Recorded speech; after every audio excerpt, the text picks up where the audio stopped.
नमस्कार। आज मंत्रिपरिषद में 36 एजेंडों पर निर्णय हुए। 36 सबसे महत्वपूर्ण एजेंडा जो मंत्रिपरिषद में लिया गया था आज, वह शिक्षा विभाग का एजेंडा था। इसके अंतर्गत जो बिहार में उत्तीर्ण हुए, जो मैट्रिक एंड इंटरमीडिएट उत्तीर्ण जो छात्र छात्राएं हैं, उनको शिक्षा विभाग की नौकरियों में प्राथमिकता देने का निर्णय लिया गया।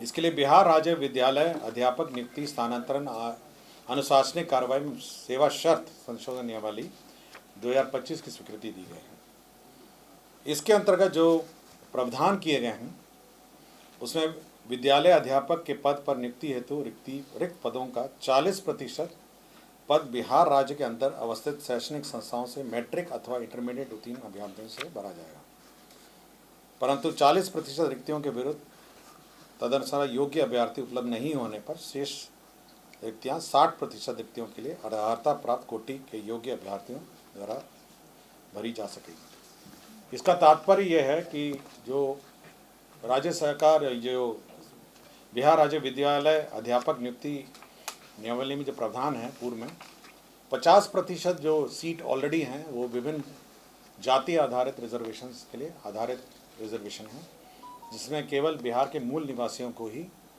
आरक्षण का लाभ प्राप्त होता है। तो 50% पहले 100 में 50% ऑलरेडी आरक्षित हो गए हैं। 10% जो आरक्षण है वह आपका इकोनॉमिकली वीकर सेक्शन है, वो भी बिहार के मूल निवासियों के लिए है।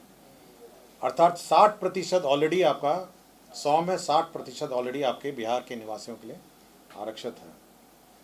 बच गया जो 40% है, उसमें 35% जो है महिलाओं के लिए, बिहार की महिलाओं के लिए आरक्षित है। तो 60 पहले हो गया, उसके बाद 35, जो 40 का जो 35% है वह भी ऑलरेडी बिहार के मूल निवासियों के लिए आरक्षित है।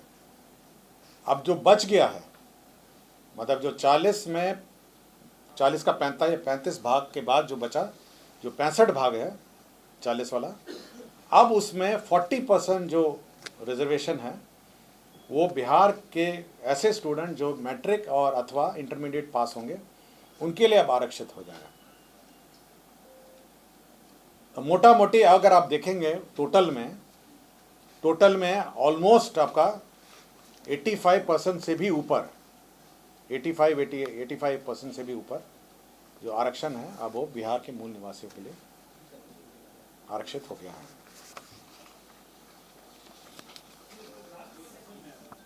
कौन सा? हाँ, कैलकुलेशन आपको समझ में आ गया? देखिए, आपका 50% ऑलरेडी आरक्षित हो गया, वो तो मूल निवासी का हो गया। 10% आपका इकोनॉमिकली वीकर सेक्शन के लिए हो गया है। क्लियर हो गया आपको? अब बच गया आपका 40% जो अनारक्षित था पहले। पिछले कैबिनेट में 35%, उसका भी आरक्षण में आ गया, महिला आरक्षण, मूल निवासी। तो 40 का 35 कितना हुआ? 40 जो अनारक्षित था उसमें 35% ऑलरेडी मूल निवासी का हो गया। अब बच गया 65। अब उस 65 का 40% ऑलरेडी आप इस प्रावधान के अनुसार अगर वो मैट्रिक और इंटरमीडिएट पास होंगे तभी वो एलिजिबल होंगे। अब बहुत ही छोटी सी संख्या है जो अब पूरे सूची में अब अनारक्षित रह गई। ये कोई भी बोर्ड होगा, बिहार के कोई भी बोर्ड, ICSE हो सकता है, CBSE हो सकता है, बिहार की शैक्षणिक संस्थाओं में जिन्होंने पास किया हो उन्हीं के लिए है। और ये 40% बिल्कुल वर्टिकल है, सभी कैटेगरी में। मतलब अगर आरक्षित भी होगा, SC ST भी होगा, उसका भी 40% और 60% हो गया कि 40% वो होंगे जो यहीं से पास होंगे। हो सकता है कि मूल निवासी हैं लेकिन कहीं अन्य बाहर के बोर्ड से पास होंगे, तो वो 40-60 पूरे अक्रॉस बोर्ड है।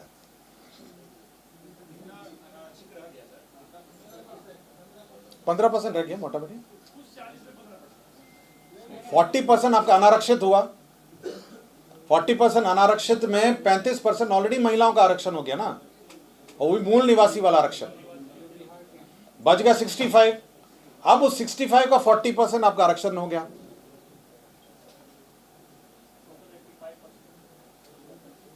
क्लियर हो गया आपको?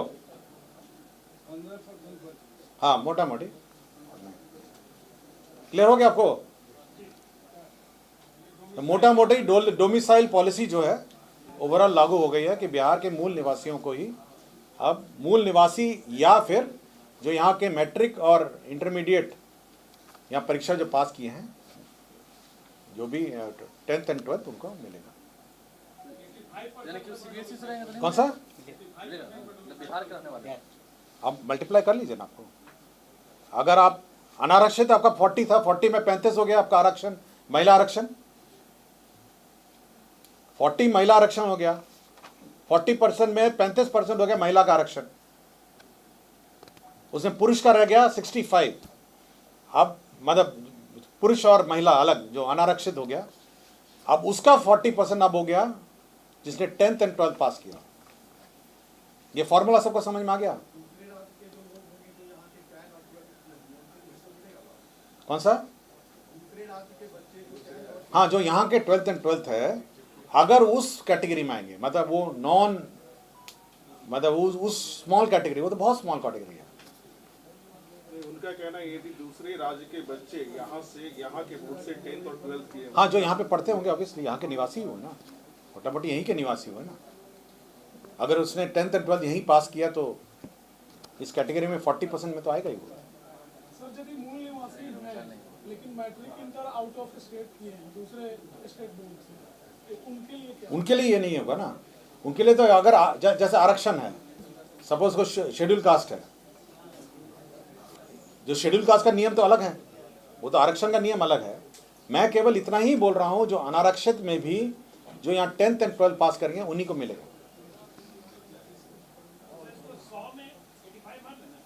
मल्टीप्लाई कर लीजिए ना, मान क्या लें, यहाँ पे कैलकुलेट करिए ना।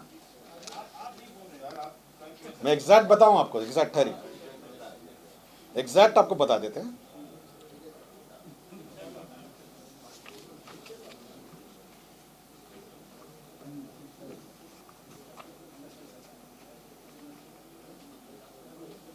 ये टोटली केवल 15.6% होगा जो बिहार के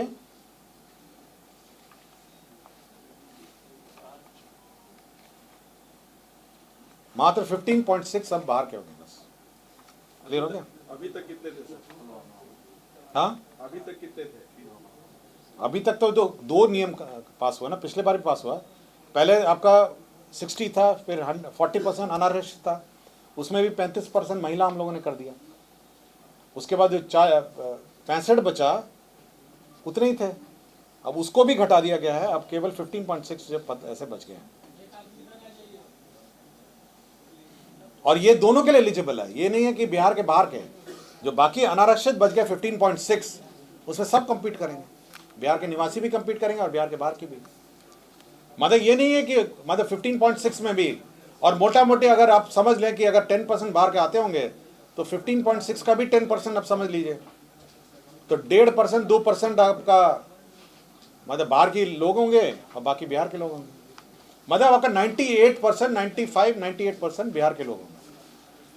क्लियर हो गया आपका? मतलब 15.6 जो है वो टोटल अनारक्षित है। अगर उसमें भी आप 80-10 या 80-20 या 90-10 करेंगे तो मोटा मोटी आपके जो बिहार के जो निवासी हैं उनके लिए मोटा मोटी वो होंगे 98% बिहार के लोग होंगे जो क्वालिफाई हैं। 2% बाहर का कोई होगा। क्लियर हो गया आपको? स्पष्ट हो गया ना? मतलब 2% होगा। क्लियर हुआ आपको कि अब इसमें कोई डाउट है? मतलब जो टोटल अनारक्षित है वो 15.6 है, जिसमें फिर बिहार के और बाहर के लोग कंपीट करेंगे। हाँ, दोनों शामिल होंगे। और यूजुअली जो ट्रेंड देखा गया है, अगर 10% भी बाहर का होगा तो 15.6 में 1.5% बाहर के लोग होंगे और बाकी लोग यहाँ के होंगे। तो आपके अगर 1.5% होगा तो आपका हो गया 98.5 बिहार के लोग होंगे। तो ऑलमोस्ट आपका 100% हो गया, 98.5। क्लियर हो गया? तो 98.5 आपके बिहार के निवासी होंगे। क्लियर हो गया आपको? किसी को इस एजेंडा पे पूछना है कुछ? सर ये सभी नौकरियों के लिए या सिर्फ शिक्षा विभाग? ये शिक्षा विभाग का टीआरई फोर्स है। मैं शिक्षा विभाग के बारे में बोल रहा हूँ। 15.6 में भी सभी कॉम्पीट करेंगे, और अगर आप अनुमानित रख लीजिए 5-8% या 6% बाहर के लोग होंगे, तो 1% बाहर का कोई होगा, तो 99% आपका हो गया ना डोमिसाइल। क्लियर हो गया आपका? मतलब मोटा मोटे अगर आपको मतलब हेडिंग के लिए चाहिए तो ऑलमोस्ट 98-99% जो है बिहार के निवासी ही कम्पीट करेंगे। हाँ, टीचर, शिक्षक नहीं, और बाकी तो हो ही करेगी, हो गया ना आपका क्लर्क और जो कार्यालय प्राचार्य और जो ये जो क्लर्क है, जो ये है, उसका तो ऑलरेडी कर दिया ना हम लोग, हो ही गया। 2 नियमावली हमने पास की नहीं आया आपको। कार्यालय प्राचार्य जो अनुकंपा और ये सब का था वो तो ऑलरेडी 100% हो गया, और जो विद्यालय में जो क्लर्क्स हैं उसका भी 100%। अब तो शिक्षा भी हो, ये भी हो गया 99% मोटा मोटी।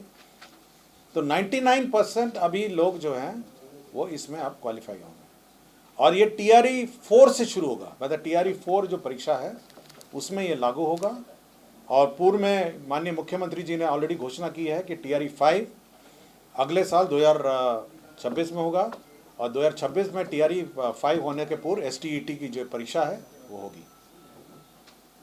इसलिए वैकेंसी जो है हम टीआरई 4 और टीआरई 5 का बांट के हम लोग, जितनी ओवरऑल वैकेंसी है वो 2 परीक्षाओं में बांट के हम लोग रखेंगे।